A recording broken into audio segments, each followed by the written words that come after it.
I'm Josh. I'm Banks. We are. Odd Places going Yep. viral. Yep. Hey, Josh. So what what is your life worth? Priceless. It's worth it's worth whatever I think it's worth. I think that's probably a better answer. So it's not worth what other people think it's worth. No, it's worth what I think it's worth. Right? So what is it worth? Uh, Probably a latte at Starbucks. That might be about it. I don't know. That's a hard question. I know. I mean, It's. I think you have to look around at what you have, what you've done, and that is kind of you've already placed the value in your life by your results. okay. So 9/11, the people who died 9/11, there was a commission that put together what a life was worth. I think it was $121,000. So whatever insurance or the government gave the survivor that $121,000 for losing their life in 9/11. So I mean, we have as a society put together an amount of money which says that's what a life is worth. Right. And like most things the government does, it's full of crap. It's wrong. It makes no sense. Uh, Even if you look at lifetime income of somebody, how about we just start basic? Look at how much money a person can make over their entire lifetime.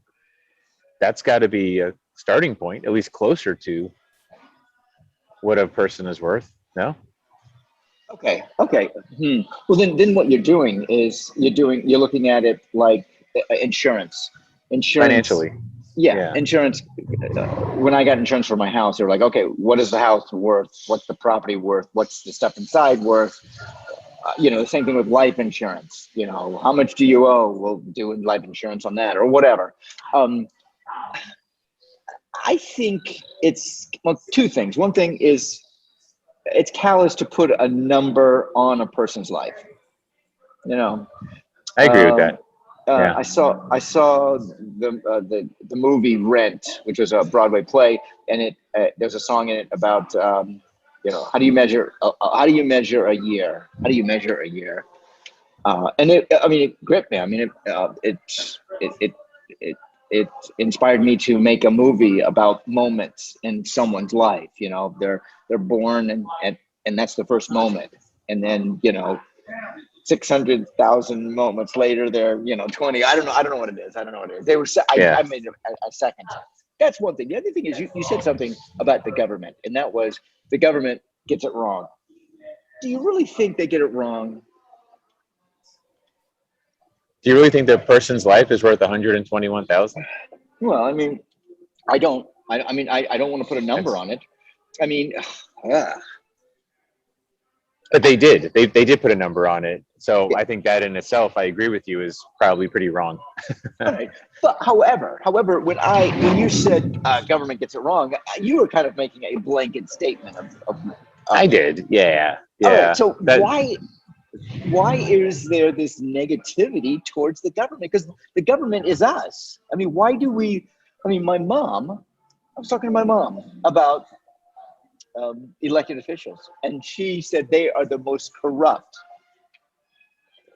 There's some of them that are corrupt, sure. However, the most corrupt, they are us. They represent us. So when you say that, I think I think you're not giving government the. you're right. You're right. That was a stereotype that I threw out there. I was probably too Yeah. harsh on the government. Sorry, Uncle Sam. You're not wrong in everything you do, Uncle Sam. A lot of things, but not everything. Okay. So this brings me to: is the government wrong at throwing money at something? And this comes back to what a life is worth. That's what they did. They said, here, $121,000 is what we've decided a life is worth. We do this. Our government does this. They throw money at something like education. Let's just throw gobs of money. Let's just do that. And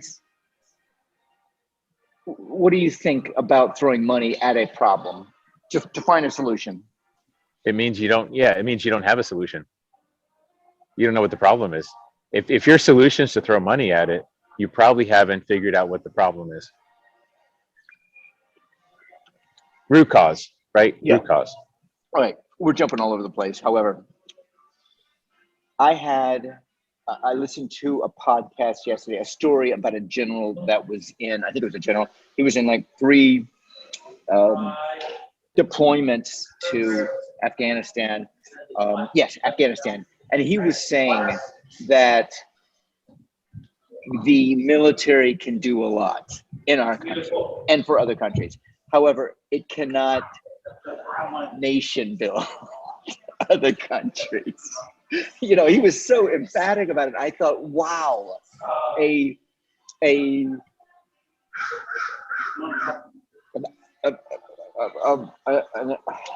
an opening of like, hey, we failed. A vulnerable general talks about like, we don't have that. Yeah, we can instigate nation building though. We can create the need for nation building.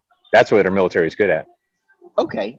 I think that nation building should be here. I mean, if we want a nation build, let's build it here. Okay. If another country is bombing us or whatever, we are making sure we're strong and fortified and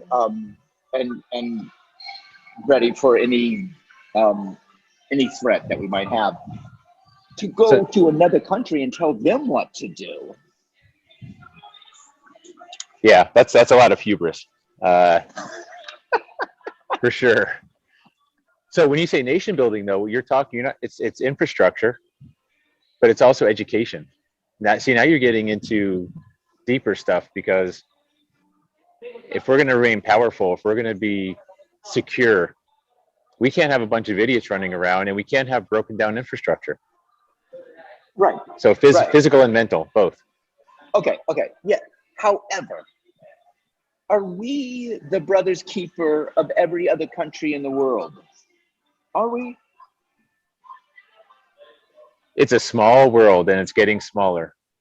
So we should care about other countries. I'm not saying we should tell them what to do, but we really ought to care. Okay. So women aren't allowed pre 20 years ago. The Taliban in Afghanistan would not let women go to school. Now women are going to school. Women are in politics. Women are everywhere. How do we tell another country what to do? I mean, it's like them telling us what to do. Oh, no, it's easy. You don't force anyone to do anything, but you use the purse strings. If you're not going to be democratic, we're not going to fund you. You're not going to get money. You're not going to get access to capital. So look, it's cause and effect, and I'm okay with that. Okay, and I can agree with that. Sorry, I can agree with that. You really got excited on that point. I appreciate that. That's good. I mean, that is what I did with my kids. You know, if they didn't work, they didn't get money. If they didn't get money, they had to find another way to get the money. Okay. So I do agree with that. So is a person in another country, like let's say Afghanistan, is that life worth more or less than a life in the United States? According to who?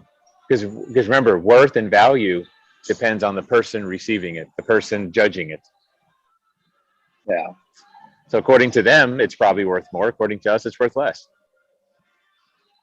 So I mean, if you go to let's say maybe Sweden, is there would it be their standard of living is higher, and standard of living means that person is worth more, possibly? Possibly.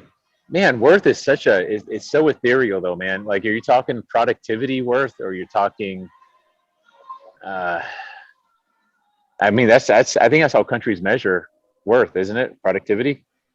What is your contribution to the GDP, and that's kind of what you're worth to the country.